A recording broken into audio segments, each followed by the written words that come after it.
Some women didn't just appear in 90s movies, they burned themselves onto the screen. Frame by frame, look by look. Unforgettable. This is part 2. Deeper cuts, darker edges, and women who left the screen smoking.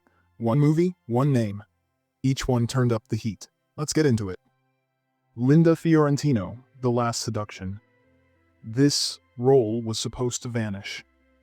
The Last Seduction went to cable first, HBO, before it even hit theaters, which made it ineligible for an Oscar. And that's one of the biggest screw-ups in awards history. Because Linda Fiorentino didn't play Bridget Gregory. She owned her. Cold, funny, calculating. The performance is a masterclass in control, not just over the plot, but over everyone in it. You don't see her coming. She's already there. Watching. Planning. Daring you to keep up. The whole film feels like a throwback to classic noir, but she flips the rules.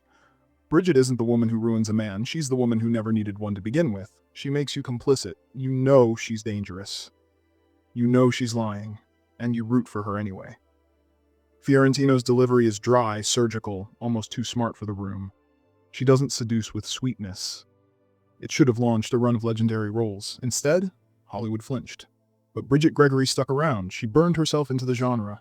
And Fiorentino? She left behind a perfect storm. One film, one role.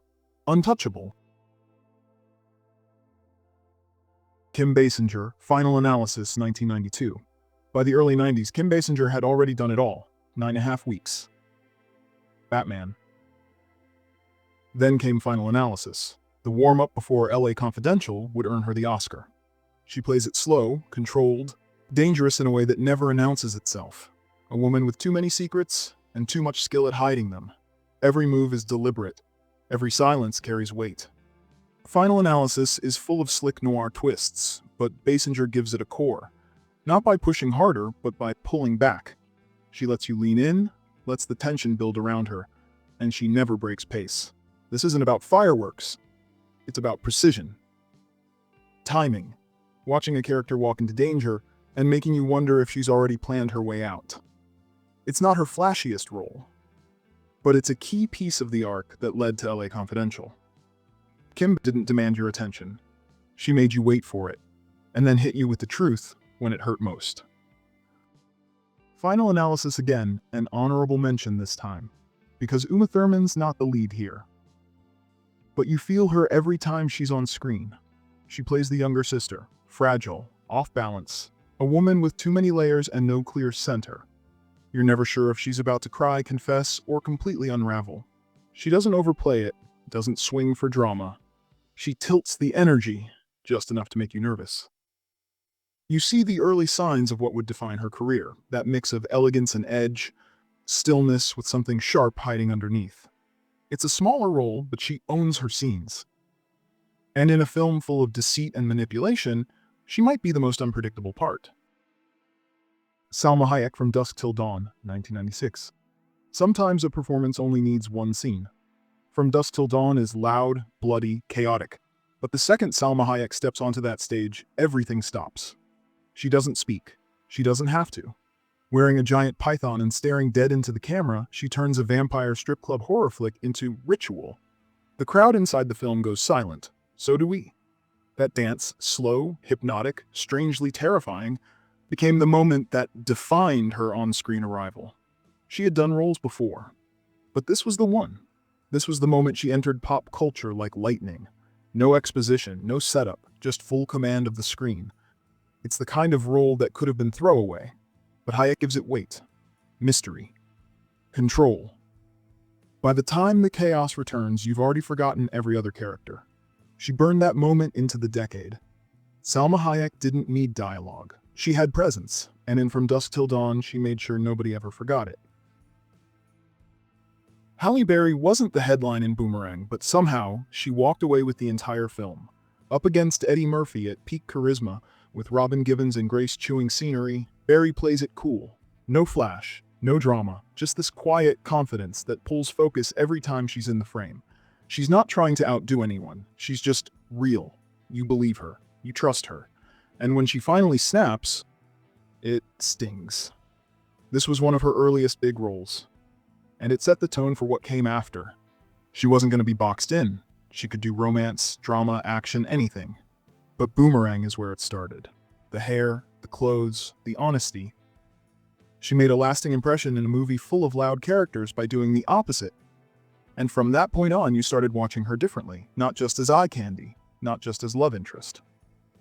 As someone who would go way further than anyone expected. In Boomerang, Halle Berry didn't try to take over. She just stood still and let the film orbit her. I know it's not a movie, but it's so iconic, it needs to be in here. Cindy Crawford steps out of a red convertible, white tank top, cutoffs, dust in the air. Two boys stare, stunned, at the new Pepsi can. No dialogue needed, just presence. It aired during the Super Bowl and outlived almost everything else from that year. Crawford wasn't acting, she wasn't trying, she just was. That minute locked her into pop culture forever. Not as a model, as a symbol, powerful, effortless, instant. She didn't need a film, she needed 60 seconds, and she turned them into history. Madeleine Stowe doesn't come in loud, she lets the tension build around her. Heat, stillness, and something quietly desperate. In Revenge, she plays Miria, a woman trapped in a gilded cage, married to power, already unraveling. Then Costner's character shows up, and the plot looks like it's heading toward romance. But this isn't some soft-focus love story. It's brutal. It's violent. And Stowe walks straight through it with grace and fury. There's something old Hollywood about her here. Not in style, but in how much she says without saying anything. She gives the film its ache. When the violence kicks in, you feel every decision as something already written in grief. It's not a flashy performance. It's durable. It holds through silence, through cruelty, through moments where her character has almost nothing left, except dignity. She doesn't beg for your sympathy. She earns your respect. Madeleine Stowe in Revenge is heat simmering under control, and when it finally breaks, it hurts. Because by then, you've already seen what she lost, and you can't forget it. Cameron Diaz in There's Something About Mary walked into one of the wildest comedies of the decade, and somehow stayed cooler than all of it. Zipper gags, stalker detectives, hair gel jokes. She's the reason it works. No act, no pose, just that easy, effortless rhythm. She laughs like she means it, plays ball like one of the guys, carries weird moments like they're nothing. The chaos spins, she stays centered. That's why it hits. Every studio chased another Mary after this. But you can't fake what Diaz brought. The heart, the timing, the quiet confidence. She didn't chase attention. She held it. The film is bonkers. She's the reason it never falls apart. Jennifer Connelly in The Hot Spot barely says a word, but you can't take your eyes off her. She's not the femme fatale, she's the quiet one. The one people think they can control. And that's the mistake. Connelly plays Gloria with this unreadable stillness. Not cold, just like she's keeping the whole story to herself. In a film drenched in sweat, jazz, and Don Johnson's leather jacket, she's the only one who never sweats, never scrambles, never explains. It's not about big acting choices.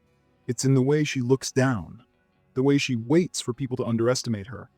This was early in her career, but it doesn't feel like a beginner's performance.